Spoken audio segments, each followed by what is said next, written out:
tous, je suis très content de vous retrouver pour cette nouvelle vidéo où on va vous parler d'une marque de maroquinerie. C'est un peu notre premier test produit, on s'est dit que ce serait intéressant parce que du coup les marques de maroquinerie sur un article écrit c'est pas ce qui est le plus facile de partager en termes de matière et en termes de finition, surtout en termes de matière.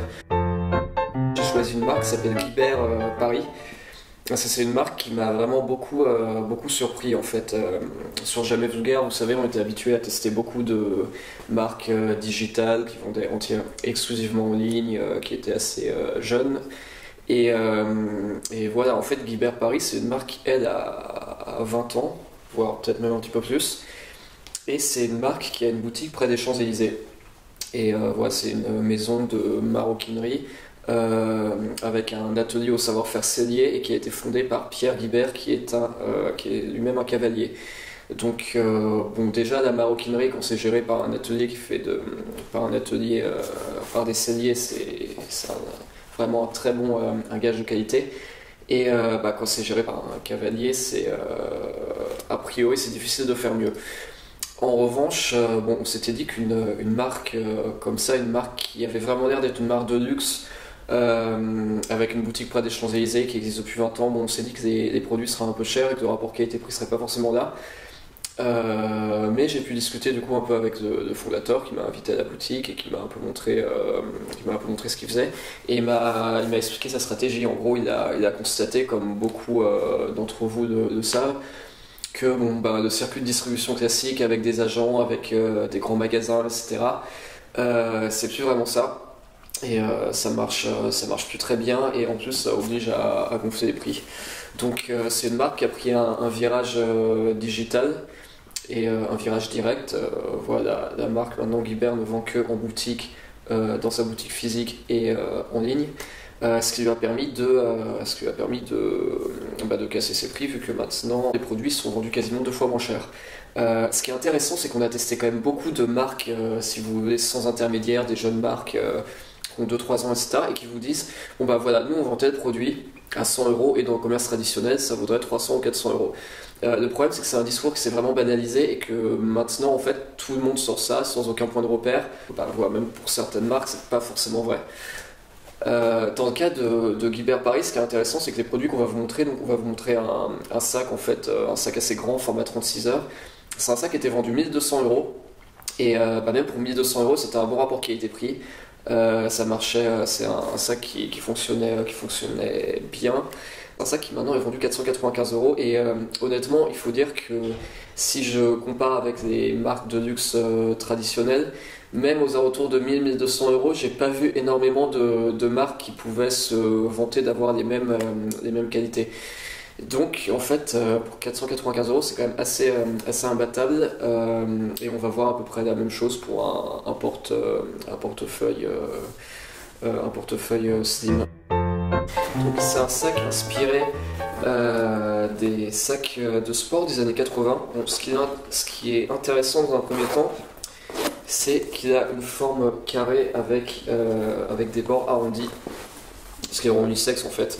La forme carrée en fait, ça rend assez facile à porter pour un homme et les bouts arrondis, ça permet aussi à une femme de porter. Voilà. La grosse valeur ajoutée de la marque de Guibert Paris, c'est que voilà, quand on est depuis 20 ans dans un secteur, forcément on a un bon réseau. Et du coup, Pierre Guibert a de très belles relations avec les tanneries et peut avoir de très très beaux cuirs qu'on ne trouverait pas chez de plus jeunes marques à un très bon prix. Ce cuir-là, c'est un cuir de taurillon. C'est un cuir de taurillon pessoa, même de la tannerie Rémi Caria, qui est basée à Espelette, dans le Pays Basque. Espelette, donc comme le piment. Alors ce taurillon pessoa, du coup, il est foulonné, ce qui permet d'avoir un rendu satiné et un toucher très crémeux et velouté. Le grain est extrêmement fin. Et en fait, c'est vraiment une matière de qualité qui permet d'avoir un coloris très très particulier d'ailleurs, qui est, il me semble, exclusif à la marque. Et voilà, c'est un vrai plaisir de toucher, de porter tous les jours. C'est vraiment une matière qu'on n'a pas l'habitude de voir dans cette tranche de prix-là. Alors ce que vous pouvez voir sinon c'est le fil de couture, c'est un fil de couture de chez Amann. Amann, donc c'est une marque allemande qui ne fournit que des marques, de luxe. Et quand je dis de luxe, c'est vraiment des marques de luxe, hein, c'est pas des marques haut de gamme classiques.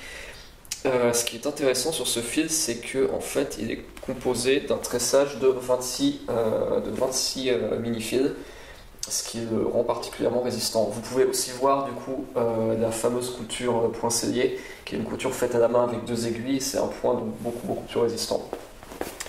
Alors en fait, ouais, sur ce sac, on a 2 exemples du savoir-faire sellier. On a le point sellier, et on a aussi ce qu'on appelle la boucle étrivière, qui est utilisée en équitation pour faire le lien entre la selle et l'étrier.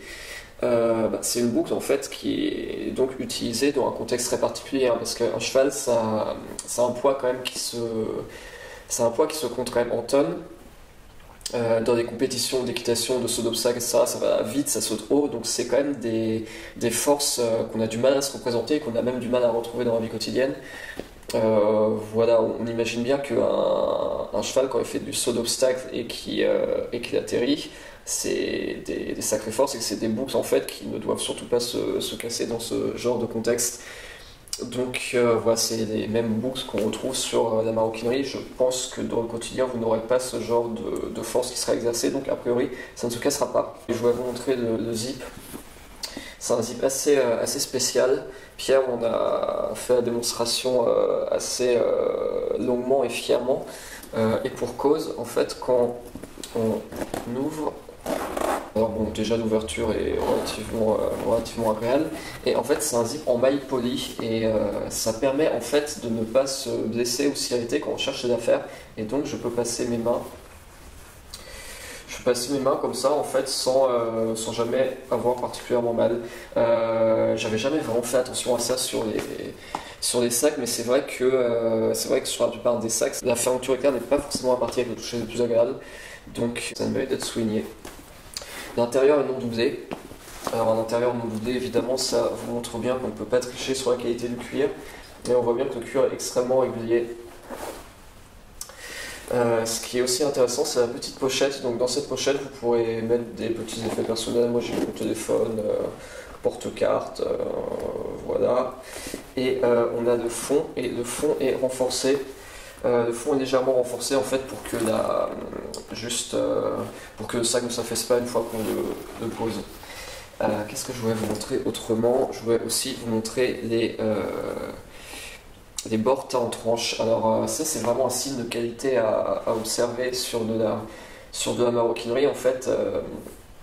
Les bords teints en tranche, c'est une opération qui peut prendre jusqu'à 30% du temps de fabrication d'une pièce de maroquinerie. Parce qu'on doit d'abord en fait poncer le cuir pour qu'il soit apte en fait à recevoir le traitement de vernis qui va recouvrir les tranches.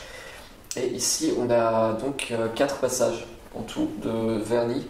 Et ces 4 passages-là vont permettre d'avoir un rendu qui est vraiment extrêmement lisse et qui recouvre bien l'intégralité du bord. Ça, c'est un critère assez important.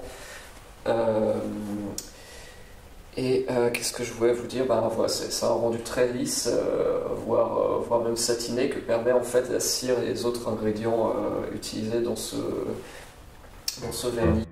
Alors maintenant, le porte-carte Slim du coup de chez Guibert. Donc c'est un porte-carte qui est conçu pour être le plus fin possible pour pouvoir se glisser dans une veste de costume sans la déformer.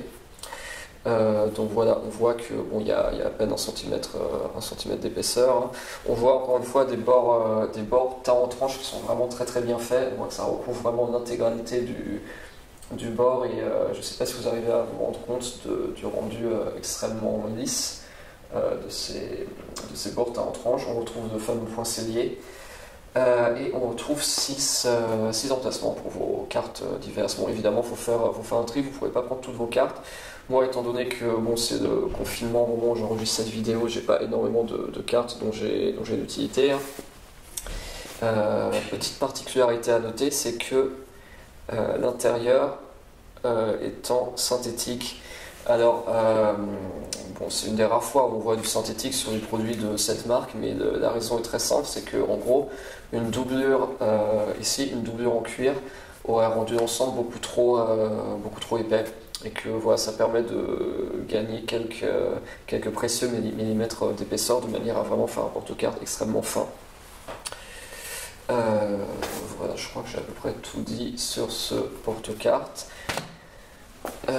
Et il est évidemment en taurillon Pessoa de chez Relicaria. Voilà, c'est une marque qui me tenait vraiment à cœur de vous présenter sous ce format-là parce que j'estime que l'article ne pouvait pas lui rendre entièrement justice parce que bon, bah, on n'apprécie pas de la même manière des matières et des finitions dans un cadre écrit qu'un cadre vidéo. Voilà, vous pouvez consulter donc, du coup le catalogue de la marque sur l'eShop et je vous invite à aller en boutique quand ce sera possible, hein, vu que voilà, on enregistre pendant le confinement. Et à discuter avec Pierre Guibert qui est un vrai passionné d'équitation. Il m'en a parlé assez longuement, c'est un domaine que je ne connais pas du tout. Et bon bah voilà, je suis très content de parler d'une marque qui a une telle légitimité. Voilà, c'est une marque quand même de maroquinier, faite de sellier maroquinier, fondée par un cavalier, donc c'est en termes d'exigence technique, c'est quand même difficile de faire mieux. Et en plus, c'est une marque qui a choisi de prendre le virage digital et de vendre en direct. Donc c'est une configuration qui est extrêmement rare, que j'ai quasiment jamais vue. Donc bon bah voilà, je vous laisse regarder tout ça, hein, et je vous invite à liker, à commenter et puis à vous abonner si la vidéo vous a plu. Merci beaucoup.